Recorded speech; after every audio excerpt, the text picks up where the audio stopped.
વ્યવહાર છે, સંસાર છે, ઊંટના બેસના જેવો છે, એલા આવવાના છે. પણ એલાની અંદર આપણે એલો લઈ લેવાનો. ઊંટની સાથે તો કેટ તૂટે નહીં, નકર કેટ તૂટી જાય. કાંઈ ઊંટની ચાલ આમ છે, ઊંચું નીચું કરે આપણું આખું શરીર આમ આમ. જો પણ એની સાથે આપણે એલો ના લઈએ તો કેટ તૂટી. હું તો અક્કડ બેહીશ, પણ ઊંટનીમાં એવું ના બેહાય. ઊંટમાં તો એલો ચાલે, એની સાથે આમ આમ એ જે બહેનારા છે એને જોજો તમે.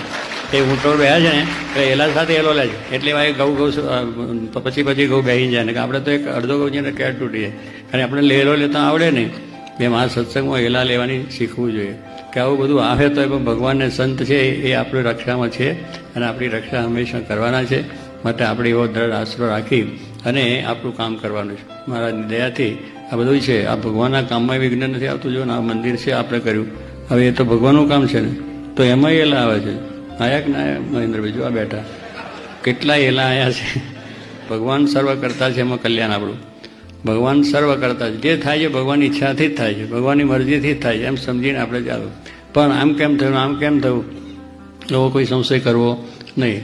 સંશય આત્મા વિનિશ્ચિત. એમાં કોઈ પણ સંશય ભગવાનના કાર્યમાં થાય તો આપણે જાણવું કે આપણી હજુ સમજણ કાચી છે, આપણે નિષ્ઠા કાચી છે.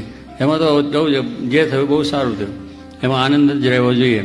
તો કોઈ જાતનો વાંધો આવે નહીં અને સર્વ પ્રકારે સુખ્યા રહેવાય. આપણે કંઈ લઈને ગયા નથી, આપણે કંઈ લાવવાનું છે જ નહીં.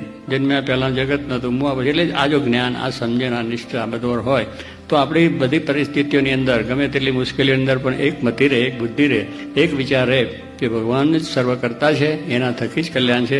આટલા શબ્દો એમના વચનામાંથી ધારો કે ભગવાનને સંત, એ ભગવાન શ્રીજી મહારાજ અને એના સંત ગુણાતીત, એ સાચીમાં જોગી મહારાજ સ્વરૂપ ગુણાતીત સંત મળ્યા, એ જ કલ્યાણકારી છે. અહીંયા આવ્યાની દ્રઢ નિષ્ઠા થઈ ગઈ તો એ ભગવાનના ચલાવીને દ્રઢ મટ્ટી રાખી અને મહારાજનો આશરો રાખીને ભજન કરવું. મહારાજ સર્વને સુખ્યા કરે જ પ્રાર્થના.